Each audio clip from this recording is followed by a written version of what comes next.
so who am I? I'm just going to give you a brief introduction of who I am personally and then who I am professionally.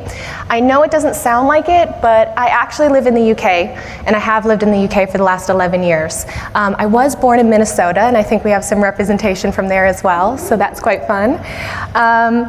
And recently have just bought our first house.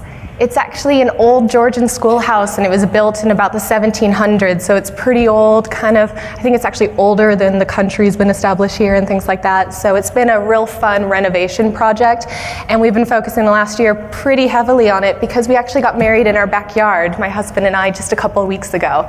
So it's been pretty exciting. Thanks. Thanks, guys.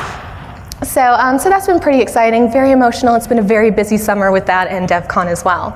So just a little bit more then about me and my journey. I started in fashion retail management, and I was doing operations, and like so many people I think have heard the stories, you kind of hit a roadblock when it comes to your reports, so when it comes to your operational management. And I was just having a real problem with this, and I got introduced to FileMaker as a bit of a problem solver for this, and after that I was really hooked. Quit my job, literally did, and got a little part-time job because at the time I lived in London, and that's a very expensive city to live in, and started teaching myself FileMaker. After about 6 months, I needed a little bit more direction, and I was introduced to a course called Jumpstart. Molly Connolly does this course, and it gives a lot of direction, and it's really awesome because she asks you a question. What do you want to get out of this session? And it's a month-long course, so you've got a lot of time to think about this. And for me, it was meeting more developers, and especially developers in the UK, because that's where I lived. And it was really awesome because I was introduced to a platinum level company called Linear Blue. They took me under their wing, really kind of like, no pun intended, let me fly. And I've learned so much, and I've been with them for 5 years. And what I'm really proud about is that ever since my introduction to FileMaker, which was with version 13, I've been certified in all the versions. And so I'm quite happy about that, to have 4 of them under my belt at the moment. And it's a real testament to how much work you put in and what you get out of it. So I'm also part of the Women of FileMaker Committee. You probably have seen our booth out in the exhibitors hall. Please come and chat to us. We've got lots of opportunities for both men and women, and we just love to kind of sit and have a chat and meet all of you. So we're going to kind of just start with a little bit of an icebreaker. It's a bit of audience participation. How many of you guys have been able to launch and install FileMaker Cloud using AWS? Just by a show of hands, can we see how many are there? You're cheating because I did it for you. Okay, so there's quite a few of you that maybe haven't had the introduction yet. Maybe you've had a bit of an issue with it, it wasn't successful, or this is your first time that you're going to kind of see what's happening there. So that's awesome. Maybe you've had an issue when you were doing that installation, and so you just want to have a little bit of an understanding from behind the scenes, so we can help there. So the aim of this session is going to be, why FileMaker Cloud? Why are you going to choose this?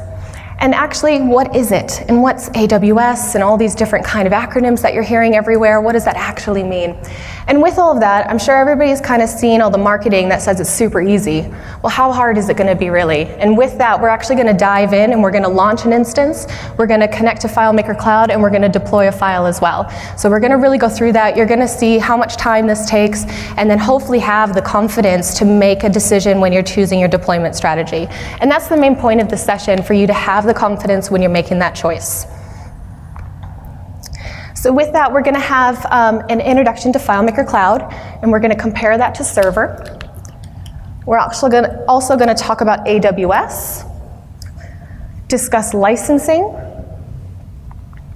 We're going to get into deployment. Like I said, we are actually going to deploy. Hopefully the demo gods will be in our favor, and that will all work with the Wi-Fi. We're going to discuss security as well, and SSL certificates. We're going to have a bit of an introduction into that too. And then we're going to talk about that management dashboard. We're going to look at it, we're going to investigate, and we're going to have a good orientation of that area, so we know what we're using and what's there that's giving us the opportunities to manage our solutions and custom apps that are available. Everybody kind of with me still? We good? Awesome. Okay, so we're going to start getting rocking with this. What is FileMaker Cloud? FileMaker Cloud is an alternative method for deploying your solution powered by AWS. So that's Amazon Web Services. It reduces the hardware responsibilities of custom app developers, and the essence of it lies in its ability to simplify and reduce the setup costs that are kind of needed from your business owners. Maybe they don't have an IT company, maybe they don't have somebody that can be dedicated to maintain that environment and the upgrades and everything like that as well. Because of the data configuration, it's separated. That means that any kind of maintenance or upgrades, that can happen with a lot more ease and a lot more speed. So this is a real great plus for all of this. FileMaker Cloud was launched in FileMaker Cloud was launched in 2016 with version 15. And with that, 2 regions were introduced to everyone, and that was in North Virginia and Oregon. That then grew to another additional 7, and that's going around into the Asia Pac areas and also into Europe as well. So you can see that we're kind of growing, and these data centers will be really important. We're going to talk about regions and really keep that in mind. It's going to come up throughout the entire session. This is going to help us with our links. These are going to help us with our speed and performance. So do keep in mind this when we go on. So what's the difference between FileMaker Cloud and the other deployment options that are available to everyone? What I've done is I've made a bit of a chart. I use this when I have my list of requirements that might be from a client or something, and I use this to kind of compare what we are going to have, like what issues and where I need to research a little bit more. So with this, because it's a cloud session, you're going to see it's a bit cloud heavy. We've got a bunch of checkboxes, we've got some X's at the bottom, and then we've got kind of this color synopsis that's happening here. And let me just describe this a little bit. Green means it happens easier or it's faster, okay? The checkboxes means it's available, and if there's an X, it means it's just not supported in this area. So it's just I use this, and you might notice on the right-hand side, the topics, there's 7 topics there. I find these ones really important. This is not an exhaustive list. There is more things on FileMaker text, the text specifications. There's a lot more areas that you can dive in. And again, it depends on what your list of requirements are. You will need to do your homework. You will need to do your homework, bring it in, but this just gives you a guide from where to start from. And why is it important? Why is it so much green happening on the cloud side here?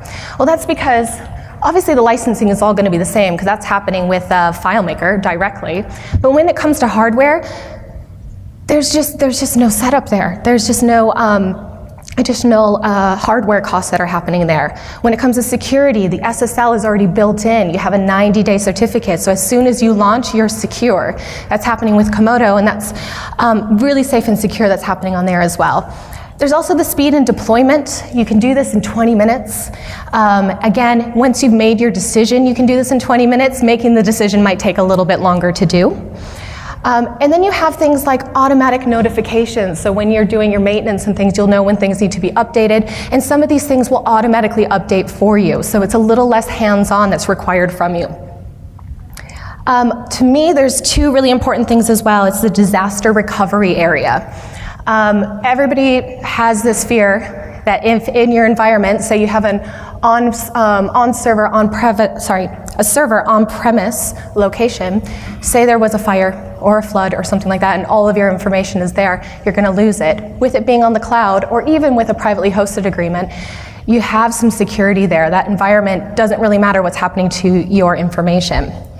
The other thing that's really important about the disaster recovery is that AWS does snapshots, and also FileMaker Cloud does snapshots of your information. So any of those updates that are happening, those are getting saved, and they actually do them every 20 minutes. So you end up having quite a lot of information that's being saved, and that's all the new information that's coming into you. One more thing that's great about the disaster recovery is the 24-hour access you have to be able to get into that information. You can maintain it, you can look at the admin areas, and having that flexibility and control over the information is really useful, and especially when you're making decisions later on. Custom web publishing, if that is on your list of requirements, FileMaker Cloud is not going to be an option for you at the moment. It is not supported. So you're going to want to look at the other 2 options. And again, I want to say, caveat this, it's very cloud supported because we're in a cloud presentation. We actually at Linear Blue do private hosting, so this is something that we support as well. There's a lot of options. It just gives you an idea of what different opportunities you have when you have your custom app and the deployment strategy. Some other things that you might have on your to-do list or your requirements list that might be important. If you need to be HIPAA compliant, FileMaker Cloud isn't there yet. Okay, so that might be something that's going to make you then look at your other two options. If you have plugin requirements, because it is Linux-based, you need to make sure that your plugins are Linux-based. There is some great development that's happening in this area. I think Monkey Bread, Base Elements, and there's some other areas that are doing, some other companies that are doing some great research, and they're going to be able to support that. The other thing, and this is a first-hand experience that's happened for me, if you have a client that is heavily reliant on imports, and I'm talking about quite a few 100,000 imports, there might be images and things like that as well, you want to heavily test this. There can be performance issues. Even when you select the correct region, there still needs to be some capability kind of enhancements that are happening in that area. So I would very much suggest that you test that quite a lot. Test it in the environment. That region that you're picking, you want the region to be where your customer is, not where you are. So some of those that are kind of transatlantic companies or things like that. And really severely test those areas because that could be make or break for your company. If you find that it doesn't work, again, you've got the other two options. This is just another thing to add to your playing field for there. So just to reiterate, do your homework. This is just a tool that you can kind of quickly use to see where you're going to investigate a little bit further. All right, so we've talked about why FileMaker. We've talked about FileMaker Cloud. We've talked about what it is. And now we're going to kind of get into AWS. So what is AWS? AWS is Amazon Web Services, and we're going to start with their logo. There's a bunch of cubes or building blocks, if you will, that's kind of designed here, and that's because they see themselves as a building box where basically all the services are designed to work together. Kind of makes sense. FileMaker's kind of doing that where you have all these things that we can start plugging in and playing. And the big question is, why has FileMaker aligned themselves with AWS? And there's quite a few reasons with this. They're the lead in their area with cloud-based computing. And that's really important to FileMaker. They want to have that trusted security that's behind there. And because of that, they have enhanced backup technology. Again, this is great for disaster recovery. This is great for security. It makes people a lot more calm, a little bit less things you have to think about. Okay, they're upfront about their costs. I know that there's a lot of questions about costs. There's a few resources that I have at the end of this presentation. You will see them in the slides so you can kind of reference them, and there's direct links there. But that breaks these down, and it talks about the storage and the volumes and all of this as well, data transfer. It sounds complicated, but they've got calculators and everything. So if you really want to get a good idea of what there is to offer, you can see that there too. The last bit is that it's high availability. We were talking about that 24-hour access. That's really important in this as well. And it's a unique thing that Amazon Web Services has. And again, why FileMaker's wanting to align here. So we're going to now go and set up. We're going to go through a couple steps of setting up your AWS account. Then we'll move on to setting up your FileMaker Cloud account, and we'll deploy a file as well. And all through that, we're going to talk about some of the acronyms that are happening there, what those mean, the information that you really need to know. So first off, you're going to need to set up an AWS account. And with that, you're going to go to aws.amazon.com, the link I've got in here as well. And you're going to go and log in. Now you can use the AWS account that you currently have, or maybe you're doing this on behalf of a company, or you want to have this separate from your private Amazon account, so you can set up another account. It's important here to remember that the billing for AWS is going to be separate from the billing from your FileMaker Cloud licensing. And I know in the keynote, Anand was talking a lot about FileMaker Cloud Next and how this is all going to be together. Right now, that's not the case. So in this transitionary period, it's going to be very key that you understand that these are separated. Okay? This information, your login information, your account numbers and things, you're going to want to make sure that you keep those in a safe place, because you'll have to reference them afterwards. So when your billing comes, they will be separate. When you do your sign in as well, make sure you have a credit card with you, because you're going to have to register for all of that as well. And as soon as you log in, you're going to come into the AWS Services dashboard, and here you can see all the different services that they have to offer. We're going to focus on the EC2 area. And also at this top, it doesn't really matter at the moment. It might be a little bit hard for people to see on here, but again, you're going to have the slides. I'm trying to show you kind of the geographic location of where some of these things that you need to look at are. At the top there, it says North Virginia. And this is, again, I'm showing you where the region selection is. It's very important, again, from this point that you're picking the right region selection, because as you go on to do the next few steps, you have options to pick these in separate regions. Again, we started with 2 regions, we now have 7, and it's ever expanding as well. So the next step after that is we are going to create a key pair. What's a key pair? Don't know if anybody knows, but a key pair is a melding of a public and a private key. It's basically the security that allows for the instance to be able to talk. So the public key goes out with the information, it goes and meets this private key, and then they have an agreement to be able to talk, kind of like a token.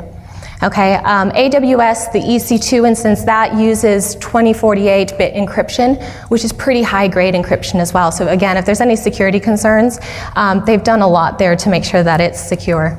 You can, a little bit of trivia, have up to 5,000 key pairs per region. I don't know why you'd have that many, but if anybody has heard of an instance, love to hear about that. So we're just going to come right back to that dashboard. And we're going to walk through the steps. You're going to select the EC2 instance. So again, just on the location of the page so you know where that's at. And then you're going to get into the resources area. Okay, then you've got a panel on the left-hand side here, and pretty far down, you're going to see an area that says key pair. All right, you're going to select on that. You're going to come to another page, and this is going to basically, you can see all your different key pairs here, but we're going to create a new one. When you do this, you get the opportunity to pick a name for this key pair. I would make sure that this is something that is uniquely identifiable, because you might have many of these. Every instance you create will have one. Again, we're picking that region that we wanted to have it in, so we had North Virginia there, so the key pair will be in North Virginia. And you want to, again, pick a name that's going to be memorable. When you create this key pair, your browser is automatically going to download a PEM file.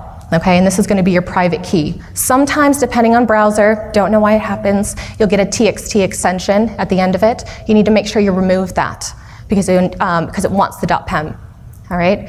The big thing about this too, again, when we're talking about all the things you need to remember and save, is your instance does not keep a reference of that file. So if you lose that file, you're going to have to start again. So you need to make sure it's in a safe place, so when it's requested and everything, you have it available. So it's just very, very important that you have kind of an area where you're managing all of that information. Okay, so now we're going to go on and we're going to create an instance.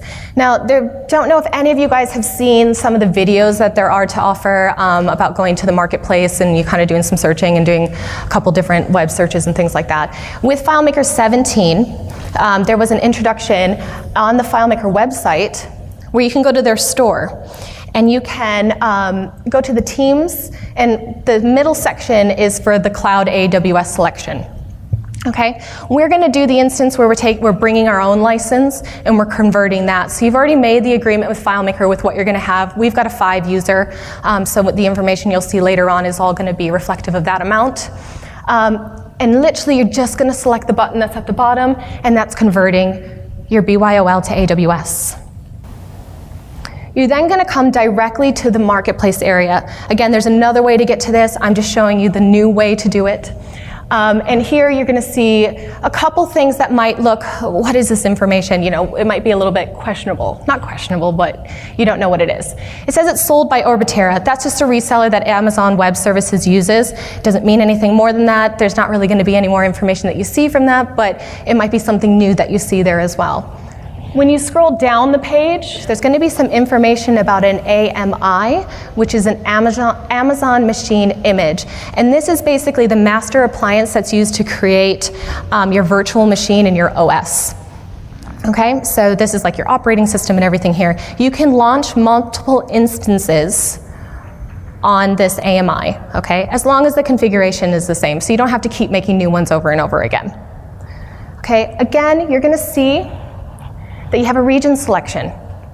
Again, that's kind of the theme. Pick the same region. Let's just keep staying in the same thing. So all 7 are available there. You want it to be the same one that your key pair was in, same one that you did when you were on the previous screens. Okay, then you're gonna see on the right-hand side, there's a little box here, and it's got some pricing and information. You'll see, and again, the slides that you guys will have, you can look at a little more detail. The software area, it says 0. The reason why that's saying 0 is because we're bringing our own license, and that's an annual subscription, okay? If you were going to do the hourly option, then you start seeing some information there. I don't know if everybody remembers in the keynote when Anand was talking, he was saying about 7% of the sales end up being hourly, and there's a reason why it's that low. After about 37 days, you're at an annual license, and that's when you're using FileMaker Cloud hourly for 24 hours a day. Okay, so after about 37 days, you may as well just got an annual subscription. I only know of an instance that you kind of use that if it was for testing or deployment in that way. If anybody has a reason that they've maybe used it or heard of somebody using it, I'd be really interested to know why that option is being used, because 7% of people, there's some business happening still there. But I think after day 15, you're probably already thinking about going to an annual license. You'll also see a breakdown there of the EC2 hourly breakdown as well. And you'll see that there's a bunch of different instance types, okay? On the FileMaker tech specs for cloud, it will identify these, and basically how many users you have will be connected to what instance type you have. So if it's a T2 medium or large, and as you grow, it'll tell you which one that they suggest, and this talks about the CPU and information like that that's being used. Because we have 5 users, we're gonna use medium. If you find that your custom app or your client ends up growing, they're starting with 5, maybe they're gonna move to 10, you can upgrade this later.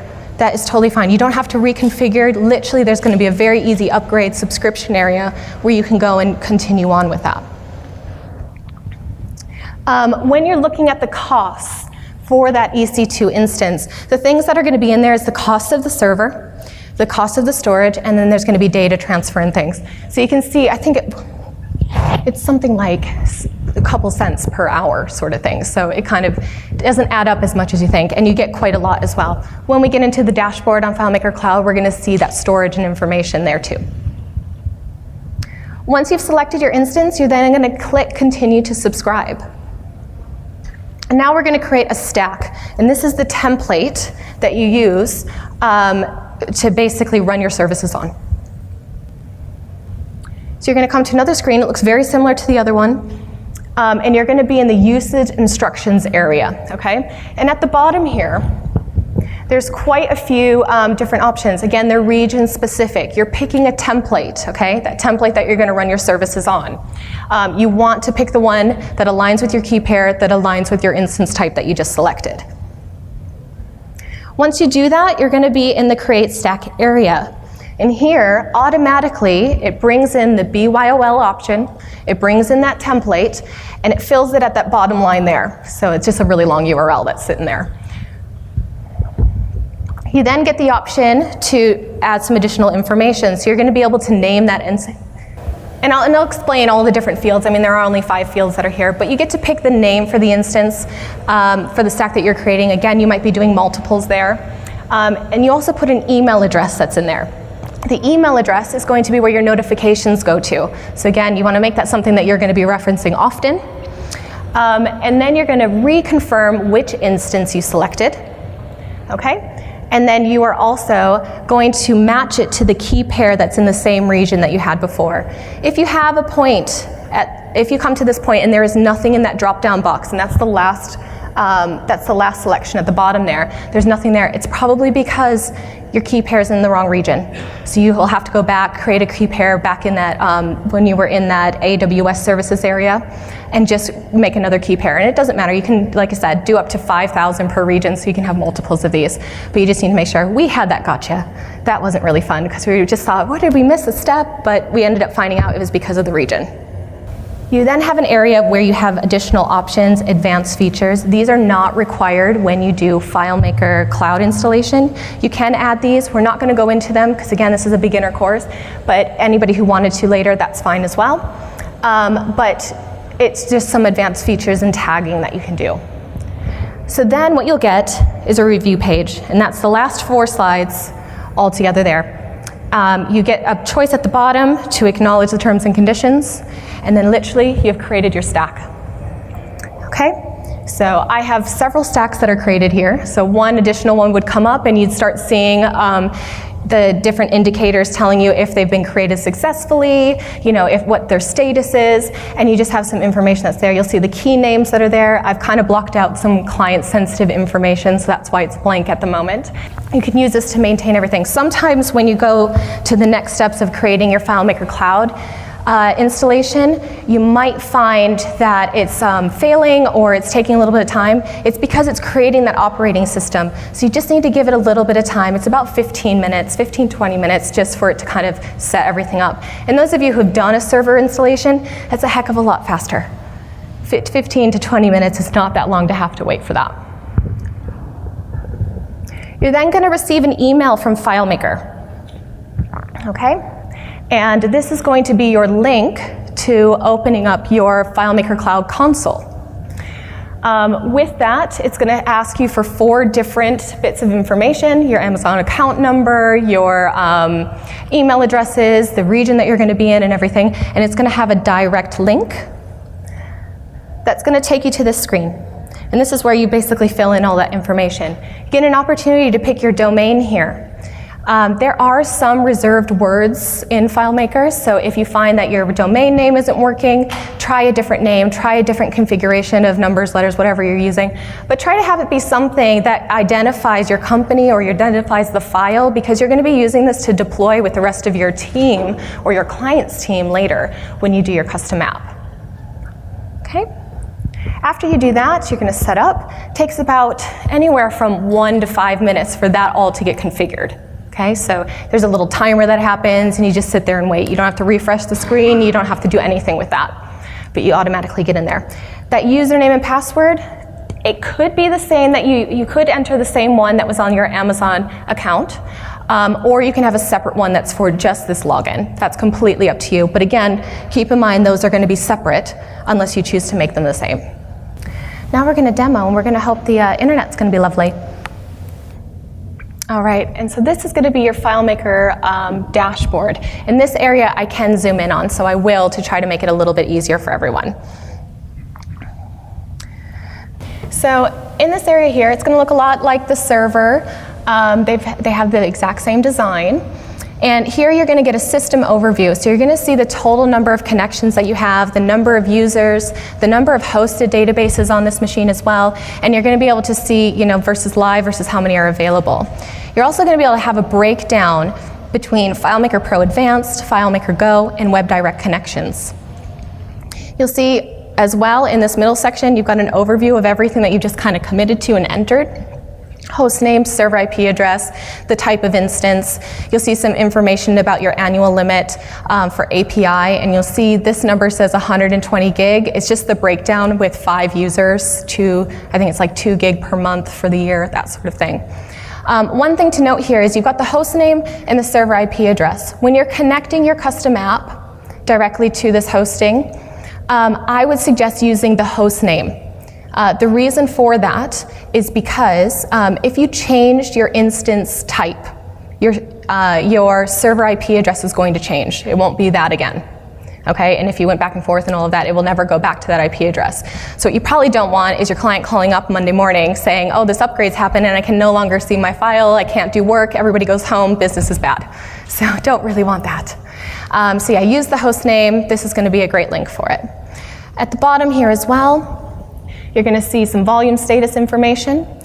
You're also going to have, on the right-hand side here, I'll scroll slowly so it doesn't make people dizzy, system statistics. We don't have a file on here at the moment, so there's not a lot of information that's being displayed, but you can break it down to CPU, memory, and network. We're going to go up. You will get a summary of active users that are currently connected. And you also have the notifications area. This will tell you if there's anything that you need to download. This will tell you if there's any issues, something you need to review, if there's any documentation. But this gives you a good insight and it keeps it pretty much up to date. When you hit the download, all those things get automatic. You don't have to do any additional work, any additional clicking around or anything like that. We're now going to go to the other tab, which is Databases. Okay, and here, I'm going to zoom in again. On the left-hand panel, you'll have a list of all your databases that are live, and when we put one up, we'll be able to see that coming in there and the options that are available. It's the same thing that was in Server. You're going to be able to open and close, resume, remove, all that kind of information as well. When you select on your database, you're also going to be able to see the clients that are connected, and you're going to be able to sort through those. You can see the IP address, all the relevant information that was there previously. You then have a backup area. And I'll just bring it up again so that you can see some of the information that's there. We were talking about snapshots, and we were talking about every 20 minutes they're going to have a snapshot. That, I think it holds about 504 backups, and you can pick some of those to preserve, so you keep them. After 504, if you don't preserve those, they'll just start replacing them. So you can keep those, but when you preserve the backup, that's going to start using some of your storage. Depending on your file size, then you can kind of make those decisions on if you're going to up your storage or not. But the backups are pretty good and pretty manageable there. Now we're in the configuration area, and I'm going to do an overall, and then we'll break it down in there. You're going to get the configuration summary. So again, that's going to have your host name and your IP address information, the time zone and things that you're working from. And then you're also going to have your system configuration, so that's for AWS. You have this option here to do auto maintenance, and it automatically has that on, okay? There's a couple things here, and when we deploy our first file, I'll show you where this is going to come in. But there's an area where you need to encrypt your files. This, again, keeps everything very, very safe and secure, so that if anybody ever pulled down a file, they had to have that matching key. It's important because this auto maintenance takes that into account as well. You get information about sessions if you want to log out people after a certain amount of time. You can filter different databases, and you can also manage your server plugins and WebDirect plugins. You also have an area here to change the password that you log in to the administration area with. I wouldn't do that often, just because you could lose the information and then you can't get into your server anymore. And then you have some OAuth integration that can happen here as well. You have the option as well here to enable or disable email. And then the SSL certificate information as well. You can see at the top here, we already have our 90-day certificate already imported into the system. After about 30 days, you can go and renew it. FileMaker uses Komodo. That's what's preferred, but you can use other services if you like. And you can see there's the steps here that you can go and import your custom certificate, or you can purchase one for your domain, and it goes through the steps. But it all keeps it in this area so that you can follow easy steps to be able to do that. But again, it's really great because FileMaker is automatically making you guys secure right when you start. You can connect ODBC sources like you were able to before, and then you have additional client authentication that's available to you as well.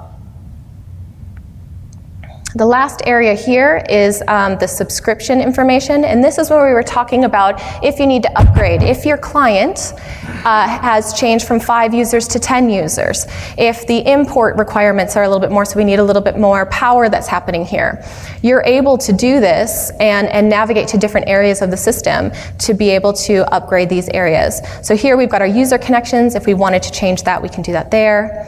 The instant types, remember that small little box that we saw at the marketplace? This here is going to have all the information available again as well. So you can, just from here, you get a monthly breakdown, upgrade from that T2 medium, say, to the T2 large if you wanted to. Again, that's going to change your IP address, so just make sure you keep note of that. When your instance is created, it is all automatically created with a 40 gigabyte storage capacity. You can upgrade this. Again, you can do this all inside the FileMaker Cloud subscription area, and it just is nice that it's all in the same section. Okay, and then when you're deploying to your team, this is where you're going to use all the links. So you've got your Windows information, you've got your Mac, you've got your Launch Center for Web Direct. You can see system logs and all of that information as well. But this is the links that you would use directly to connect with your clients. All right, awesome. So hopefully everybody's still with me. And we're going to go and we're going to actually deploy this file. I've already set up this host. So when I go, just the normal going and sharing, file share, upload to FileMaker Cloud, says the same steps. It's going to close the file in order to do this. And like I said, I've used the host name when I added that host previously. Okay?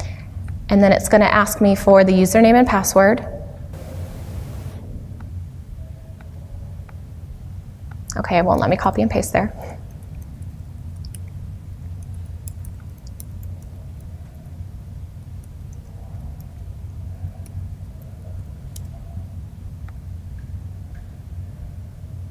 Okay, and then it's just going to ask you where you want to upload it. So we're just going to confirm that. I'm going to bring you back over here, because we'll just let that go for a moment. And then in a moment, you can see now we have a hosted database. Okay, pretty easy, up and running there. We're now going to go to that database area again, because I said once we have uploaded a file, we're going to see what we can do with it. So we're in this area here, and we can see the file, but it's gray. Okay, that means that it's closed. So we're going to go and we're going to open this file. And this is, again, when we were talking about the encryption password. So we've got that key pair information, we've got the login information. This encryption password is different for every single file you upload. Okay, so you need to keep a record of this. If you make a backup and you pull that down and download it, you're going to need that encryption password in order for it to be opened. So I'm just going to add one on here. There's some rules that are around it. It's, numbers, letters, case sensitive, that sort of thing. It asks for you to confirm it. Okay, you can add a hint if you want. This tick box is very important. Those automatic updates. If you do not save this tick box, the system doesn't remember the encryption password, so you have to go and manually open your file. So again, you do an update Monday morning, people come in and they go, I can't see my file. It's because it's closed it when it did the automatic updates. So you just want to make sure you tick that by default, really. It should really be defaulted, I think. So now you can see that went from gray to blue. I'm going to zoom out. And now we can see we have a live hosted database here. Okay? And the information in all the statistics area and things will grow. You can see we now have a little bit of space being used, hardly any because the file is very light. But then when we go over here as well, we've got the confirmation that it's been uploaded. And now I'm going to go and open that file. Okay.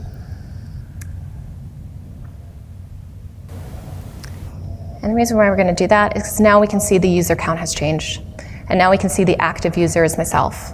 Okay? And again, when we go to databases, we can see more information that's available in this area as well. Okay? Hopefully that's been a little bit helpful and you can see what's going on there.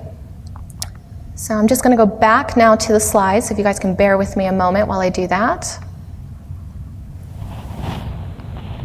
Okay, so we've talked about why we're going to use FileMaker Cloud, and we've talked about what it is. Okay, and we've also gone through all the steps and the orientation of how hard is it really. So hopefully that helps you make a little bit of a better, more confident decision of what FileMaker Cloud is and if you're going to use that as your deployment strategy. Again, that tool, that chart that was at the beginning to kind of use your assessment of requirements, match and pair and see what's needed and if there's any additional research that needs to be made. But it hopefully gives you a bit of an outline of what's required there. As I promised, there's a list of resources. These will all be in the session slides so you'll be able to see, and they're all direct links so you can just click through. But there's things about the technical specifications, some getting started guides. There's some really great videos as well. I've made a link to that monthly calendar that AWS has, so if you want to really get into the nitty-gritty of that pricing, you can have a great orientation there as well. And Amazon has some cost information that they do a little breakdown to there as well. So hopefully those can be some useful tools. This session will have a couple updates. They should be before like lunchtime, so after that point, downloading will be everything that's going to be fresh and new. And I want to thank you guys so much. You've been absolutely fantastic. Thank you very, very much. If there's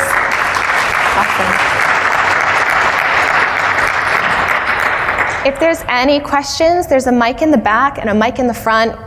More than happy to answer any questions that anybody might have. So can you compare the cost on a per hour versus annual basis? Because you said that after like 37 days or whatever it moves. It's the same as an annual license after 37 days.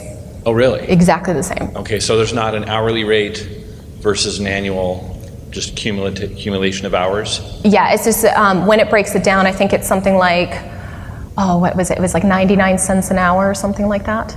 Okay, because I thought with the earliest releases of cloud, there was an hourly rate that was much more expensive than an annual rate, and people just get bit. They would forget that they had it up there, and yeah, well, they all will. Of a sudden Yeah, they're charged per hour, and they were just slammed. Yeah, definitely. I think when there used to be the 15-day trial, so people were utilizing that when they were first logging into the AWS instance, and then they would forget that it's automatically changed, and they were getting stung in that way. I believe that trial's been removed from that because that was quite a big issue. People were really getting stung. So FileMaker heard that, and FileMaker removed that because they didn't want people to financially get stung in that way. Yep. Yeah. Good. Next question. How often do you check, as a server administrator for your clients, how often do you check the notifications that you get, and how often do they come? I mean, you're looking at it every day? No, you don't get it every day, but then you also don't get it like every other day. They kind of come in sessions, and that's FileMaker. I think that when they drop, their new versions and updates and things like that. I normally check mine every week. I like to do that, and just to see for notifications, if I'm kind of doing an overhaul and kind of looking and trying to do the administration about the health of it and how the CPU and everything like that's more monthly for us. Okay. And can you set it up, or do you automatically also get email notifications when there are notifications that are waiting for you, or do you just have to, I need to go there, and boy, there are 50 waiting for me? Yeah, the email notification area, there is a way that you can enable or disable that. Okay. Okay, so with that, it will send you the emails about any notifications and things. Okay. What are the costs of the Komodo certificate? And is that an annualized thing, or? I don't know the specific once? costs, but I can find those out for you. Okay. Definitely. All right. Thank you. Awesome. Thank you. Hi, yes.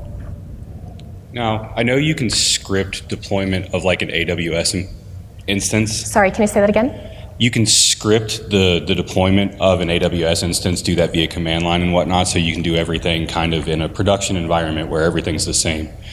Can you script the deployment of the FileMaker cloud as well? You cannot do the encryption side of it, so your file will actually not be live.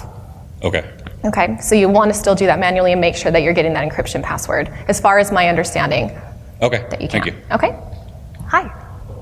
How do you restore the backups from the list that you showed there? Sure, yeah, there's that option to preserve the backup. Okay, and that's what I was saying. You can select a snapshot and preserve that, and that will keep it for you. Okay, and then you can go and bring those down, download them if you like. You'll need that encryption password to open the file when you do that. Oh, so you would download them? Originally, so you'll have your snapshot, and then you can select one if you want to preserve it, and that kind of puts it in a little box. So when we were at the demo, I can show you real quick. So, okay, and then we'll zoom in there a little bit. So you can select them. As you can see, I tick 2, and then they're going to be preserved in this area. And then you can go and download those. Okay? Again, when you have those there, they're going to start using your storage space. So you just want, if you're done with one, you maybe want to remove that so that you open up the space for yourself. And can you go back and make one of those the active ones? And With that, you would take it down, you would remove your original file, and then you would flip it back up. Okay? Okay. Hi. Hi. For companies that have some kind of authentication of their own in-house, such as Active Directory, how would a cloud solution let clients authenticate? Okay.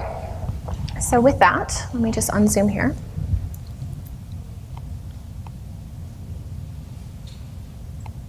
You can do these versions of authentication. So that's with Amazon, that's with Google, and that's with Microsoft. You also can do, let me find where it's at, the OAuth 2 as well. These are the options that are available at the moment. Okay, so With FileMaker Cloud Next, there's probably going to be some enhancements that are happening, or with version 2 that's going to be happening. There's going to be some, I think we heard Anand, he was talking about there was going to be kind of an Active Directory type Got it, okay. introduction that's going to happen. So That's what it it's will for. grow, definitely. Got it. Thank you so much. No worries. Hey, this isn't a question, but we manage a lot of FileMaker Cloud servers, and it absolutely doesn't support CWP in the sense that it doesn't have the PHP or XML APIs, but that's because the data API is the future. Yeah. And I just wanted to let everybody know there's an excellent data API wrapper that the community created that will allow you to quickly change any web code you have over to data API, and that would be the future if you wanted to move something to the cloud. Awesome. Other than that, I would absolutely recommend it because there's so many benefits you get, and it has pretty much all the features of on-premise. Awesome, thank you. Hello. On the encryption password setup, Yes. When you're doing a multi-file solution, if those files need to talk to each other, you have to do both an encryption password and a shared ID that match among them all. How does cloud handle that? Do you have to do that before you upload, or is it skipping the shared ID part of it? It'll still have the shared ID because that'll be internally in the files already. So that's before you Yes. you deploy. Yes. All right. Okay, awesome. Any other questions? All right. Well, thank you guys so much. This is my first time speaking. It's been really awesome, and you guys have been so great. Thank you very, very much.